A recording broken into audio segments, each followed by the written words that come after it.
trusted partner in open source management. Hey there, and welcome to OSS Consultants, your ultimate destination for everything open source. I'm Russ, and today we dive into a webinar discussion with industry experts such as Shane Coughlin, Heather Meeker, and Alex Ryback. This is part 3 of 6 from a webinar I was part of with Revenera on the topic of SBOMs and license compliance. We dive further into licensing with one of the open source industry's leading legal experts, Heather Meeker.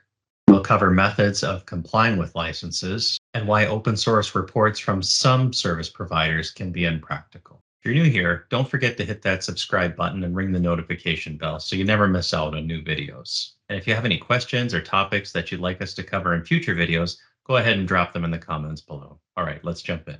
And it's very often a difficult manual process just to identify the license for each of the packages, because people on GitHub have various levels of diligence in terms of posting what license they're distributing under. And so, having a tool that helps identify what is the license then will help you comply with the attribution conditions.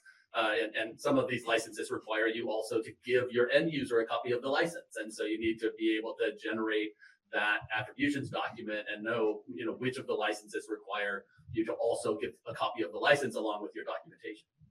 Yeah, most of the licenses that are out there in the wild today, unfortunately, were written, many of them were written pre-web, and they were, and none of them really take into account sort of modern notions of conveying licensing information in a supply chain. It would be nice if the licenses had more forgiving notice requirements. What most of them literally require is delivering a plain text copy of the license, which arguably is not terribly useful to the recipient to find out what software is in the product.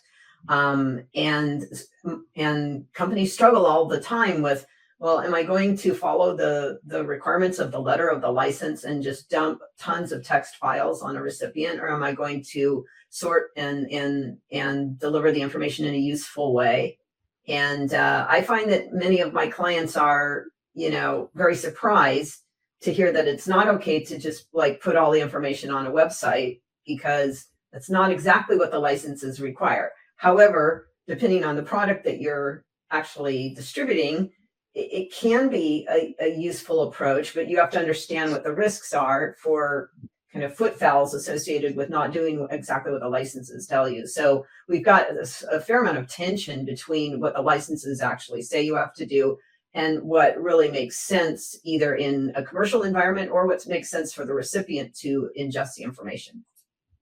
I recently yesterday reviewed an attributions document for a piece of hardware that goes into telecom data centers, and the software attributions document that was generated by a fairly sophisticated set of tools was 1,560 pages of PDF.